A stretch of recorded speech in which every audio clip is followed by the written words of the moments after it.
next stop was Deshays, Guadeloupe. The dinghy dock is in the middle of town, and you normally check in at Le Pelican Boutique, which is to the right of the dinghy dock across from an express market. This particular time that we stopped, I don't know if they had moved or what the problem was, but we walked up and down the town multiple times and never found it. We finally checked in at the police station just minutes before they were closing for the day.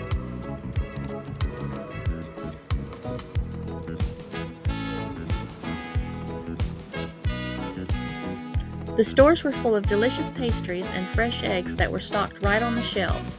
This is common practice in the islands, but you can always find refrigerated ones in the larger grocery stores. Like most French islands, they typically open at 9 a.m. and close for lunch around 1, then reopen from 3 to 6. We also found that most restaurants did not open until 7 p.m.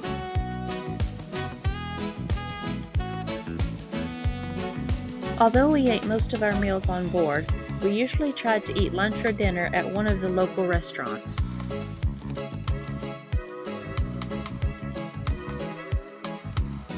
This particular ride into town, we got caught in a rain shower, but it was worth the trip and you usually dry pretty quick. Each island has its own share of critters.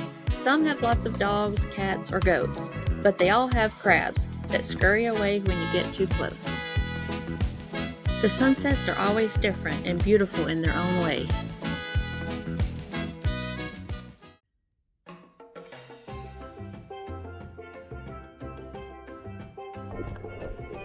Two days later, we moved about 10 miles to Pigeon Cove, where we snorkeled the famous marine park of Jacques Cousteau.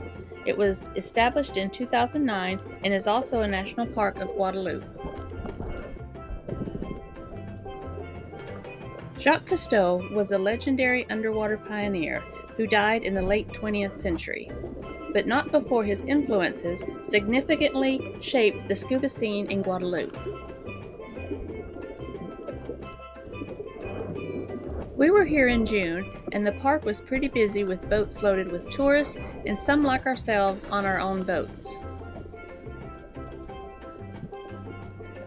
The peak scuba diving season in Guadeloupe is generally from July to November, with the best conditions typically found between August and October. This period offers the calmest ocean conditions and attracts great white sharks due to the colder water temperatures. Specifically, July and August are known for energetic male sharks, while October and November often feature larger female sharks, according to liveaboard.com and divessi.com.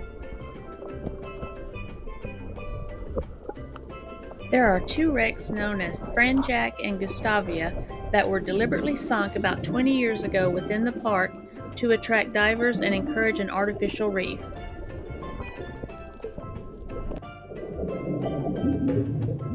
There is also an underwater statue of Jacques Cousteau in the Coral Garden in about 12 meters of water, and was installed to honor his contributions to marine conservation and exploration. This statue even incorporated his famous red hat.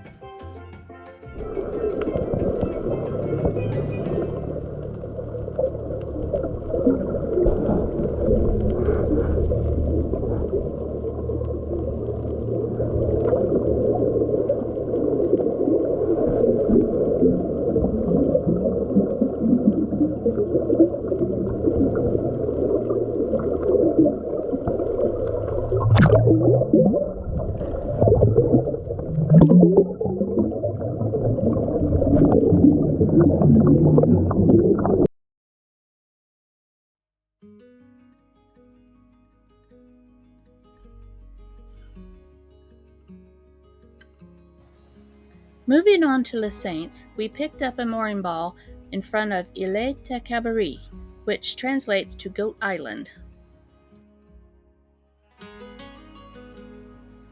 It seems like we're always hitting the town when nothing is open, but that's okay because we're not here to shop, and with less people on the streets, it's easier to take in the sights.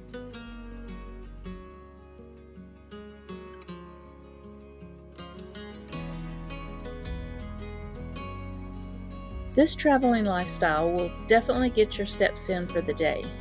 We explored the streets, and stopped for dinner at Le Genois while watching yet another beautiful sunset.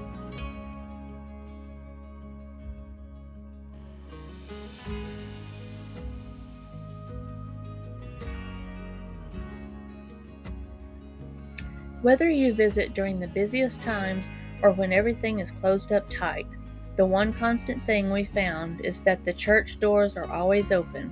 We have seen simple white churches on top of a hill or elaborately decorated ones just waiting for the next service. Either way, it's comforting to see that God is always there for us, regardless of the language. The next morning, we hiked Goat Island to see the ruins of Fort Josephine. 46 flights and 6,500 steps overall. The island spans 111 acres with an average temperature of 85 degrees. In 1777, France built the fort now known as Fort Josephine to form a defensive system with Fort Napoleon and numerous batteries of the archipelago. The British occupied Les Saintes in 1809 and added water to the fort. After the return of Les Saintes to French dominion, the fort became a penitentiary from 1851 to 1865, when it was ravaged by a hurricane. It continued to welcome convicts until 1902. However, in 1871, it became a place of quarantine for the diseased instead of the penitentiary.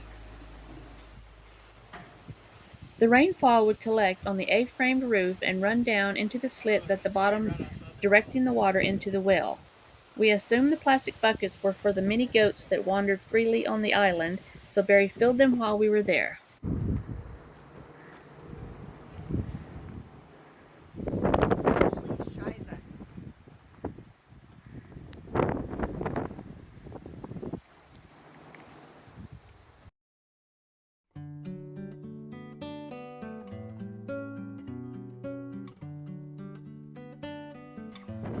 On June 13th, we motorsailed 20 miles to Portsmouth, Dominica. Albert from Pays came out to meet us and to get us set up on a mooring ball for 2 nights. It was 30 EC, which comes up to just under $12 US per night.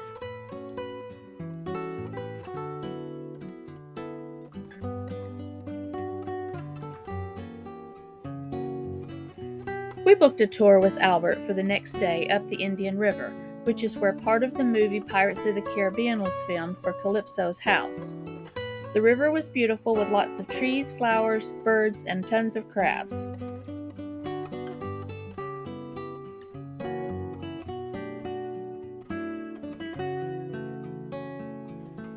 These large-rooted trees are called bois mango and are known for their spectacular buttressed roots that spread out along the riverbanks and dip into the water.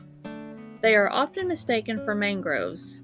These trees are a significant part of the Indian River's ecosystem, providing habitats for various wildlife. There's an unexpected treat that awaits you at the end of the river. The Bush Bar will offer you local Dominican dishes, cold beverages, handmade crafts, areas to relax, and beautiful gardens to wander through.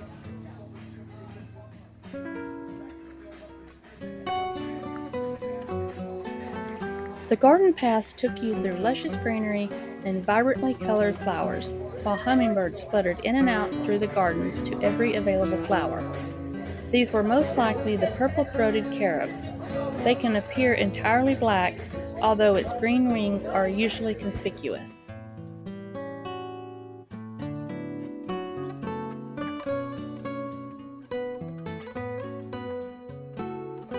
Victoria and I bought a bracelet from one of the locals. These are made from a smooth, gray, marble-like seed known as nickernuts. They grow on a thorny shrub that is found on tropical beaches throughout the West Indies. They are sometimes mixed with other red or black rosary beans and are believed to bring good luck and ward off evil spirits. And check out the sticker wall to see if some of your favorite YouTubers have been there before. And of course, we had to leave our mark.